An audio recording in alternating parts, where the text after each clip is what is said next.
Que a Tua palavra seja aplicada às nossas vidas e nossas necessidades. Os Teus propósitos sejam cumpridos em nós, Pai. Em nome de Jesus. E a igreja diz? Amém. João, capítulo 2, versículos 1 a 11. No terceiro dia, houve um casamento em Caná da Galileia. A mãe de Jesus estava ali. Jesus e seus discípulos também haviam sido convidados para o casamento. Tendo acabado o vinho, a mãe de Jesus lhe disse: eles não têm mais vinho. Respondeu Jesus: que temos nós em comum, mulher? A minha hora ainda não chegou. Sua mãe disse aos serviçais: façam tudo o que ele mandar. Ali perto havia 6 potes de pedra, do tipo usado pelos judeus para as purificações cerimoniais. Em cada pote cabiam entre 80 e 120 litros. Disse Jesus aos serviçais: encham os potes com água, e os encheram até a borda. Então lhes disse: agora levem um pouco ao encarregado da festa. Eles assim fizeram, e o encarregado da festa provou a água que fora transformada em vinho, sem saber de onde este viera, embora o soubessem os serviçais que haviam tirado a água. Então chamou o noivo e disse: todos servem primeiro o melhor vinho, e depois que os convidados já beberam bastante, o vinho inferior é servido. Mas você guardou o melhor até agora. Este sinal milagroso em Caná da Galileia foi o primeiro que Jesus realizou. Revelou assim a sua glória, e os seus discípulos creram nele. Amém.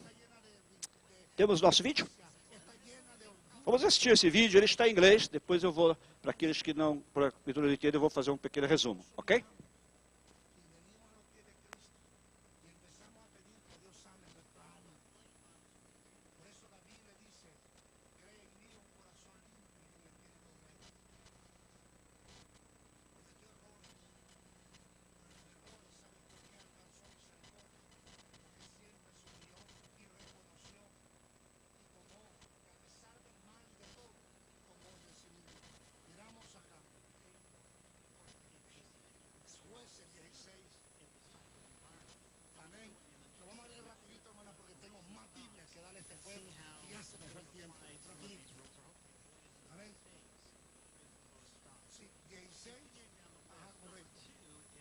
Y ella le dijo: ¿cómo dices yo te amo cuando tu corazón no está conmigo?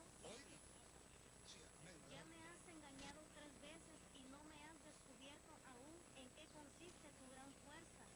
Y aconteció que presionándole ella cada día con sus palabras e importunándole, su alma fue reducida a mortal angustia. Le descubrió pues todo su corazón y le dijo: nunca a mi cabeza llegó la baja, porque soy nazareo de Dios desde el vientre de mi madre. Si fuere rapado, mi fuerza se apartará de mí y me debilitaré y seré como todos los hombres. Viéndole la Dalila, que él le había descubierto todo su corazón, envió a llamar a los principales de los filisteos, diciendo: venid esta vez, porque él me ha descubierto todo su corazón. Y los principales de los filisteos vinieron a ella, trayendo en su mano el dinero. Y ella hizo que él se durmiese sobre sus rodillas, y llamó a un hombre, quien le rapó los 7 cuernos de su cabeza.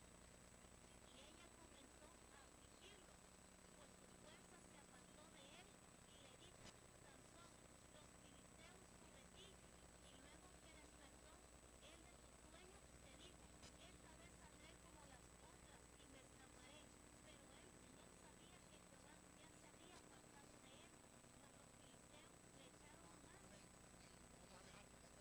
juntaron para ofrecer sacrificio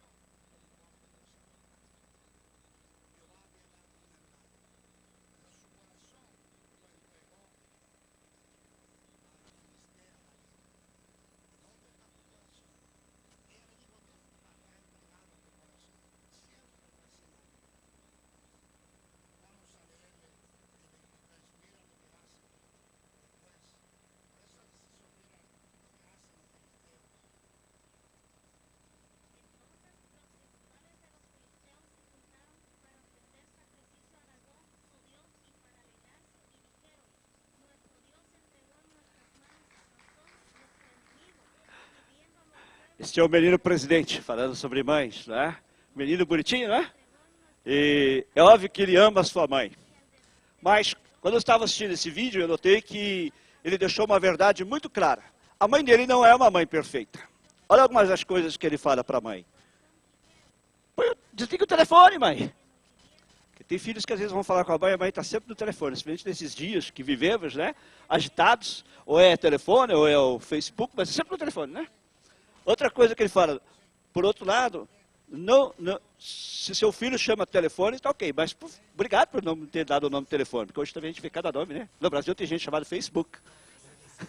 E outra coisa que ele fala, pare de ficar fazendo a limpeza o tempo todo, mãe. Isso não é o mais importante, essa casa é maravilhosa. Ela é maravilhosa não porque você limpa, mas porque nós vivemos aqui. Outra coisa que ele fala, vai devagar aí com aquele bolo de carne que chama meatloaf. Né? Não é todo mundo que gosta. É mais ou menos como comer carne moída para nós brasileiros, todo dia, né? É bom uma vez ou outra, né? E ele fala também, mãe, divirta-se, pelo menos de vez em quando, né? Para variar. Porque as mães parecem estar sempre agitadas, sempre correndo com uma coisa, com outra. E aí ele termina dizendo assim, abrace mais e grite menos. Mãe, faça isso essa semana. Abrace mais seus filhos e grite menos com eles. Eu sei que tem hora que dá vontade de gritar mesmo, né? Mas vamos abraçar mais e gritar menos. Esse menino, obviamente, ama e respeita a sua mãe, mas ele entende que não existe algo tal como uma mãe perfeita. Isso nos traz a história de Maria e Jesus do casamento. É difícil pensar numa mulher que tenha sido mais honrada do que Maria. Ela foi escolhida por Deus para ser a mãe do Messias. E ela é uma mulher impressionante e que intimida na Bíblia. Na verdade, a vida dela é tão central para o ministério de Jesus que uma igreja até ensina que ela nunca pecou. Esta igreja particular acredita que ela nunca pecou, mas ela pecou. Maria pecou. Ela foi escolhida por Deus para uma tarefa especial. Mas ela era uma mulher mortal. Quando a Bíblia diz em Romanos que todos pecaram e destituídos estão da glória de Deus, isso inclui Maria também. Mas antes de entrarmos nesta parte da história de Maria, precisamos entender o cenário do texto que nós acabamos de ler. O segundo capítulo de João descreve uma festa de casamento. Os casamentos judaicos eram muito mais elaborados do que os nossos. As nossas cerimônias de casamento podem durar até a maior parte do dia, mas por mais elaboradas que sejam as cerimônias de casamento, ou as festas de casamentos brasileiras ou americanas, elas ainda assim não se igualam à vibração que a cultura judaica investia neste evento. Normalmente o casamento começava com um tempo de festa. E depois, tarde da noite, o pai da noiva a tomava pelo braço e a desfilava, e também aos convidados para o casamento, pelas ruas da aldeia, para que todos pudessem sair e parabenizar a noiva. Finalmente, aquele grupo de convidados ou convivas chegavam até a casa do noivo. E o casamento, na verdade, era realizado em frente à porta da frente da casa do noivo.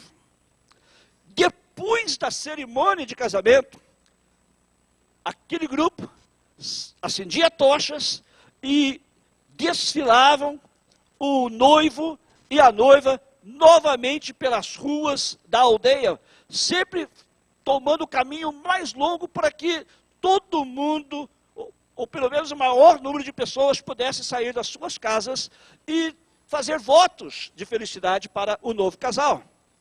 E é aí que a festa realmente começava. A verdadeira celebração só começava depois disso. Por cerca de uma semana depois da cerimônia, os recém-casados deixavam a casa aberta. E eles eram tratados como se fossem rei e rainha. Eles se vestiam com roupas elegantes e alguns deles até usavam coroas nas suas cabeças. E a família do noivo devia prover comida e bebida para esta semana de festividades. E é disto que esta festa de casamento fala. Eles estavam no meio desta celebração, quando de repente o vinho acabou. O vinho acabou. O vinho acabar numa festa de casamento era realmente algo muito embaraçoso. Porque um bom anfitrião, ele sempre se certificaria de que havia abundância de comida e de vinho. Mas o vinho acabou. E agora eles tinham uma séria crise nas mãos. Só para a gente entender, o vinho que eles tomavam naqueles dias, normalmente era misturado com água. Tomar vinho, como muitas pessoas, quando vão a uma festa, tomam hoje, era considerado algo indelicado, incivilizado. O costume era misturar a água com vinho à proporção de 2:1. De modo que, quando as pessoas tomavam vinho nessas festas de casamento, elas normalmente não se embriagavam. Diferente do vinho de hoje, porque o teor alcoólico era bem menor. Então esta festa não tinha nada a ver com uma festa de bêbados. Você realmente precisaria tomar muito, muito, muito vinho para você ficar tonto. Bom, explicado isso, vamos voltar a Maria. Alguns acreditam que este casamento foi o casamento de uma das filhas de Maria e José.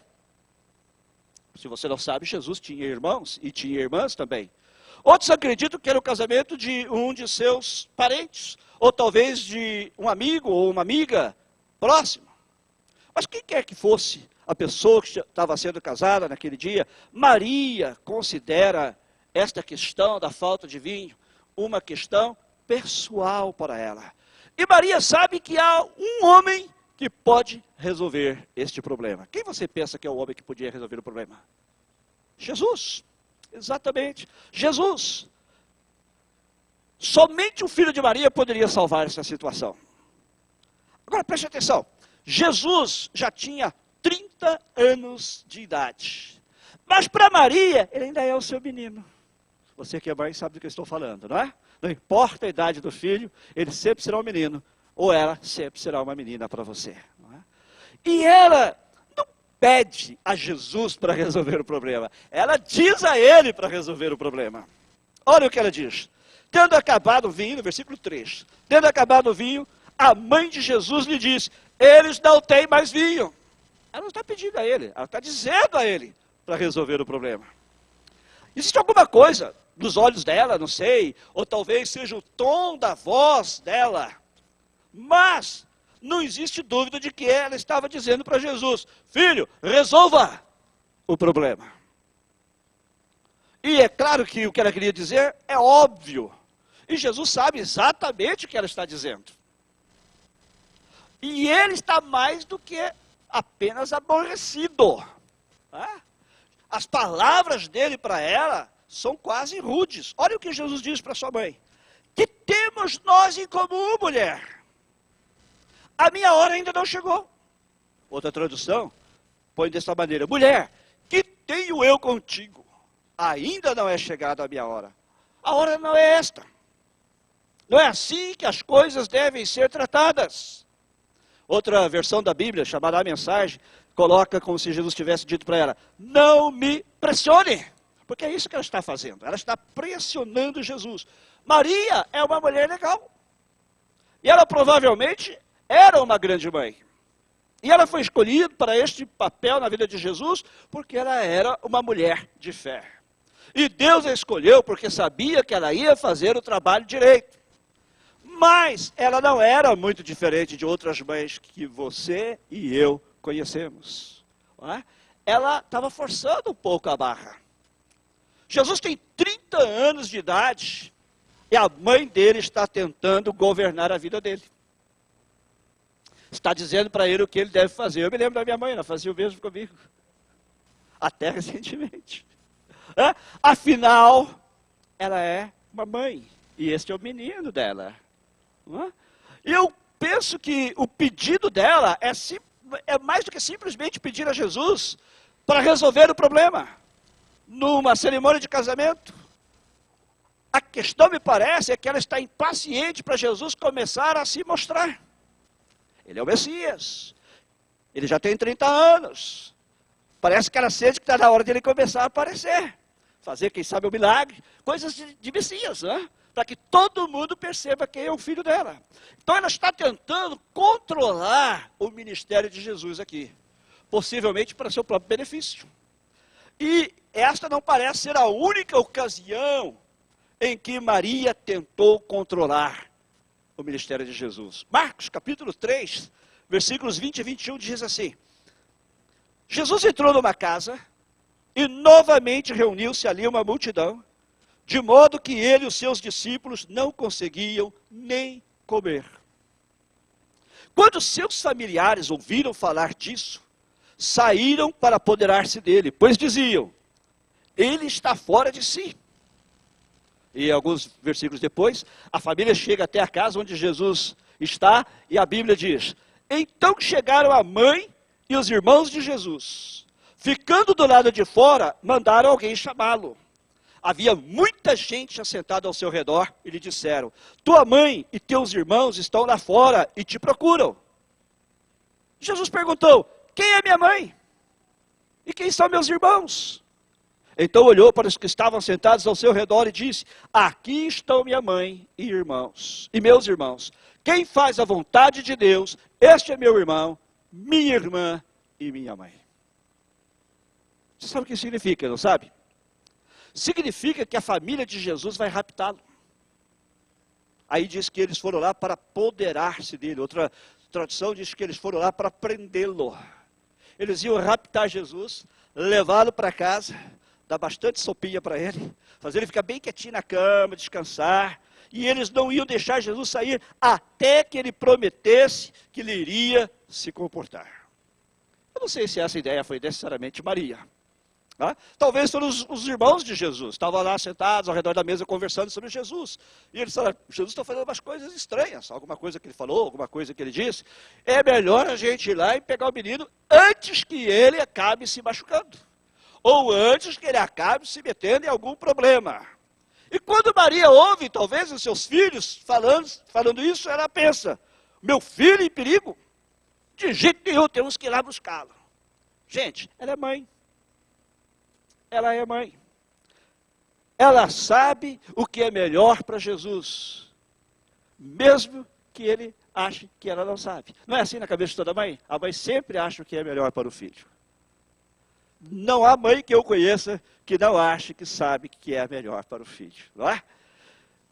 E na opinião de Maria, Jesus não está se comportando como ela quer que ele se comporte. E ele vai acabar se metendo em algum problema, a menos que ela intervenha. O que eu quero dizer é o seguinte: aqui neste casamento, Maria não era nenhuma santa sem pecado. Ela era uma mãe intrometida. E houve ocasiões em que ela, como mãe, simplesmente não conseguia se segurar. Ela tinha que resolver as coisas para Jesus. Porque ele não estava fazendo do jeito que ela queria que ele fizesse. Então ela se achava mais sábia que ele e achava que ela é que sabia como fazer as coisas e ficava tentando arrumar a vida de Jesus. Significava que ela era uma mulher ruim? Não, de jeito nenhum. Deixa eu ser bem claro aqui. Maria era uma senhora legal, uma grande mãe. E era também uma mulher de fé. Deus não teria escolhido Maria se ela não fosse. Mas Maria era mortal. Maria era uma pecadora. E ela tinha as mesmas fraquezas que todos nós temos. E houve ocasiões em que ela fez decisões erradas. Você já fez alguma decisão errada? Quem aqui já fez alguma ou algumas decisões erradas na vida? Eu sou o primeiro. Está vendo? Você já fez alguma coisa que você se arrependeu e gostaria que ninguém soubesse? Amém, olha aí. Eu também. Maria também. Maria também. Ela não era perfeita. Ela não era uma santa. E é isso que torna a história de Maria muito mais poderosa. Porque ela era exatamente como nós. Não havia nada de diferente entre ela e você. Pense nisso. Por outro lado, enquanto Maria estava se intrometendo no casamento, ela estava fazendo isso do jeito certo. Isso é interessante. Ela está se intrometendo. Ela está pressionando Jesus a resolver o problema com o qual ela não tem nada que ver. Também não tem nada que pedir para ele resolver o problema. Não é da conta dela. E ela nem se preocupou com o fato de que Jesus não concordou. Preste atenção no texto. Aí não diz que ele disse que ia fazer o que ela pediu, o que ela falou para ele fazer. Ele não concordou com ela. Mas ela simplesmente falou e esperava que fosse feito o que precisava ser feito. Agora, o que eu quero que você note é o seguinte. Ela não tentou dizer a Jesus como resolver o problema. Ela lhe disse para resolver o problema, mas não disse a ele como é que ele deveria resolver o problema. Ela simplesmente disse para os servos, no versículo 5, façam tudo o que ele lhes mandar. Vamos repetir? Façam tudo o que ele lhes mandar. Façam o que Jesus mandar. Ela não sabia o que iria fazer, mas ela sabia quem seu filho era.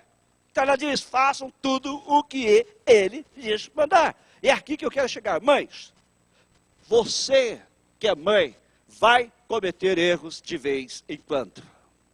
E se você ainda não cometeu, você vai cometer. E se você já cometeu, vai voltar a cometer erros. Mãe, você vai ficar irada quando estiver cansada.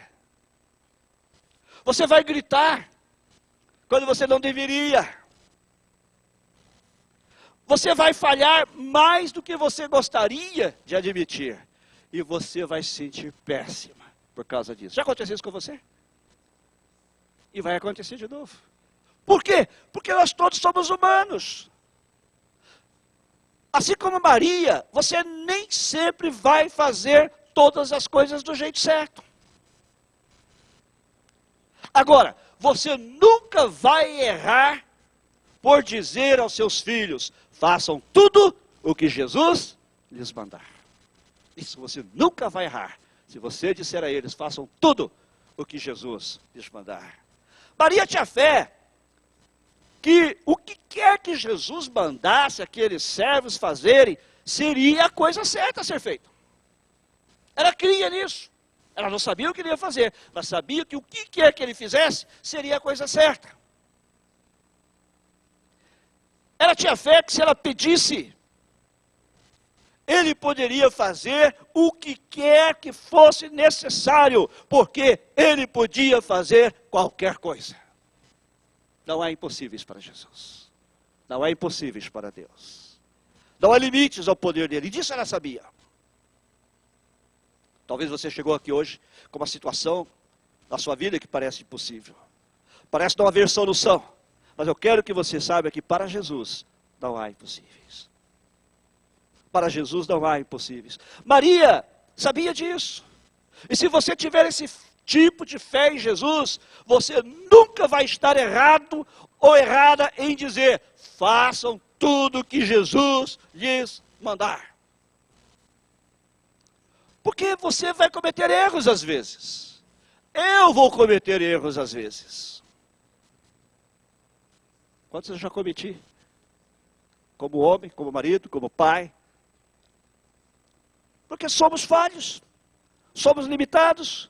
Mas Jesus alguma vez vai cometer erros? Não, claro que não. E a fé de Maria em Jesus estava bem fundamentada. Este era o traço característico dela, que era forte. Ela sabia quem Jesus era. E ela sabia o poder que Jesus tinha de fazer qualquer coisa. De fazer o que fosse necessário para resolver aquele problema. Agora, só porque Maria não era uma mulher sem falhas, não quer dizer que ela não era uma grande mulher de fé. Abraão foi considerado um grande homem de fé. Porém, nós todos sabemos que, pelo menos 2 ou 3 ocasiões, Abraão fez escolhas erradas na sua vida. Mas nem por isso Deus deixou de considerá-lo o pai da fé. Nem por isso Deus deixou de considerá-lo como o modelo de fé. Deus sabe que nós somos falhos. Deus conhece a nossa estrutura. Foi Ele quem nos criou. Apesar das falhas de Maria, ela era uma mulher de fé, ela confiava no poder de Deus. Ela confiava no poder do seu filho. E como Abraão, Maria, embora falha, era uma grande mulher de fé. E o seu potencial de fé foi a principal razão para seu papel na vida de Jesus. Maria, como sabemos, foi a mãe terrena de Jesus. Essa foi a sua grande honra e seu papel na vida. E porque Deus deu a ela um lugar com tanta importância, ela agora tinha o direito de invocar Jesus para fazer o que necessitava ser feito naquela festa de casamento. E eu vou dizer uma coisa para você. Veja, muito embora Jesus fosse Deus na carne, muito embora Jesus tivesse deixado o céu e assumido forma humana, muito embora tudo isso fosse verdade, Jesus estava preso pela mesma lei que ele próprio decretou para o resto da humanidade. E que lei era essa? Honrarás teu pai e tua mãe. Honrarás teu pai e tua mãe. Jesus tinha de cumprir esta lei que ele mesmo deu para o resto da humanidade. Maria era sua mãe. E ele deveria atender o seu pedido. Ela quer um milagre? Ele vai lhe dar um milagre. Ele literalmente transformou a água em vinho. E isso se tornou conhecido publicamente. Porque no versículo 11 diz que, através desse milagre, Jesus revelou assim a sua glória e os seus discípulos creram nele. Ela queria um milagre? Ele lhe deu o milagre. Ela quer vinho? Ele vai lhe dar vinho. Jesus manda os empregados trazerem os potes com água, encherem. Agora preste atenção, cada pote daquele continha entre 80 a 120 litros de água. Claro? Vasos grandes, jarros grandes, para conterem 80 a 120 litros de água. E Jesus diz aos empregados, aos servos, vocês encham esses potes com água. Ela quer vinho, ele lhe dá vinho. E ele vai e transforma aquela água em vinho. Gente, era muito vinho. Era muito vinho. Jamais todas aquelas pessoas daquela festa, todos aqueles dias, poderiam consumir todo aquele vinho. Era vinho, como diz o Brasil, né? Para dar e vender. Era muito mais vinho do que eles jamais poderiam consumir. Porque quando Jesus faz algo, ele faz muito bem feito. Você crê nisso? Quando Jesus faz algo, ele faz por você mais do que você necessita. Quando Jesus faz algo nas nossas vidas, não só é completa a sua obra, não só é perfeita, mas normalmente é com muita abundância. Ele nos dá muito mais do que nós pedimos. E foi o que aconteceu com Maria. Ela estava ali, forçando a barra de Jesus. Estava. Mas uma coisa Maria tinha fé. Maria tinha fé. Ela cria em Jesus. Ela cria no poder de Jesus. Preste atenção. Maria passou dos limites.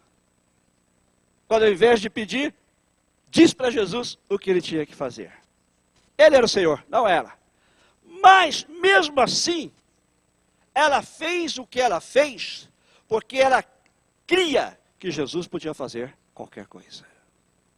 Ela cria que Jesus era perfeitamente capaz de fazer qualquer coisa. Para ele não tinha limites, e ela cria nisso.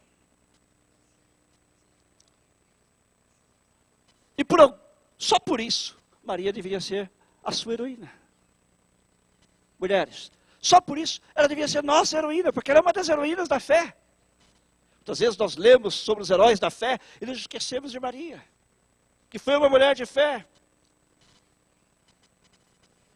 Porque Maria, na mulher de fé, ela cria que Jesus poderia fazer qualquer coisa. E Jesus fez muito mais do que ela pediu. Ela pediu para fazer vinho, para resolver o problema da festa. Na verdade, ela não pediu para ele fazer vinho, pediu para resolver o problema da festa. Comunicou a ele que não tinha vinho, porque ela sabia do poder dele de fazer vinho. Mas ele fez muito mais abundantemente além do que ela pediu.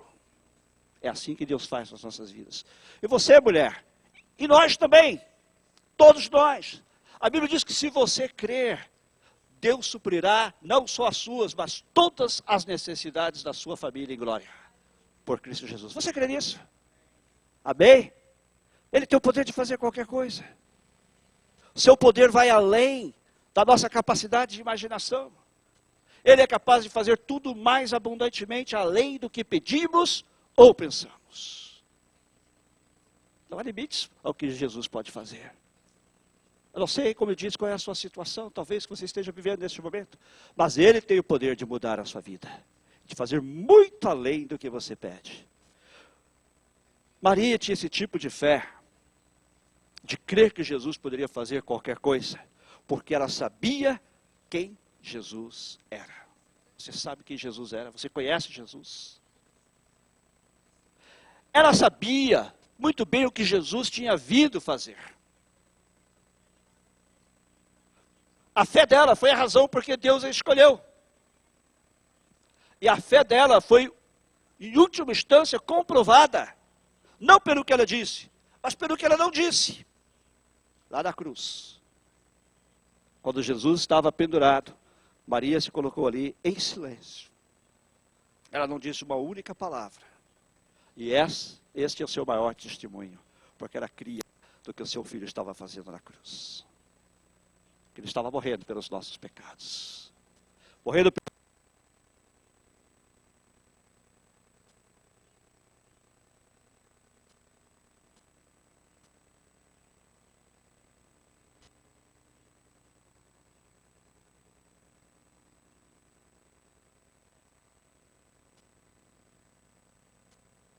de orar por você. Eu desafio você a crer em Jesus como Maria cria. Eu desafio você a crer nele por causa de quem ele é. E se você não conhece, meu convite para que você nesta noite venha conhecê-lo, entregando a sua vida a ele. Confiando nele como seu único Senhor e Salvador. Creia na sua cabeça. Feche seus olhos. Quero orar por você nessa noite. Senhor, nós cremos em Ti. Tua palavra diz que para Ti não há limites, que não há coisa impossível, demasiada para Ti, que Tu não possas fazer. Maria reconheceu isto, Senhor. Ela reconheceu, Senhor, quem Tu eras, porque ela Te conhecia.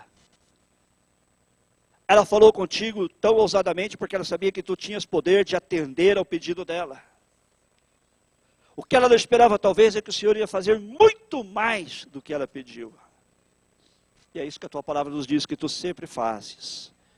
Quando confiamos em ti e pela fé te pedimos algo, tu fazes muito mais abundantemente, além daquilo que pedimos ou pensamos. E por isso, Senhor, nós te agradecemos. E nesta noite, Senhor, há pessoas aqui que estão afirmando sua fé em Ti. E eu oro, Senhor, por cada pessoa que aqui está nesta noite, por cada um de nós. Tu conheces as situações que estamos enfrentando. Tu conheces, Senhor, os obstáculos que há à nossa frente, obstáculos que aos homens parecem intransponíveis, situações que parecem não ter solução. Mas para Ti não há impossíveis, porque Tu és o Deus Todo-Poderoso. E assim como transformaste algumas dezenas de litros de água em vinho, Tu tens o poder de transformar as nossas situações. Tu tens o poder de transformar as nossas vidas. E é o que te peço agora, Senhor, que tu toques o coração de cada pessoa que tem diante de si uma situação, como dissemos, intransponível, tem diante de si um problema que parece não ter solução. Que esta pessoa possa depositar sua fé em Ti agora. E pelo Teu poder, Senhor, dá-lhe muito mais, abundantemente, além daquilo que esta pessoa está pedindo.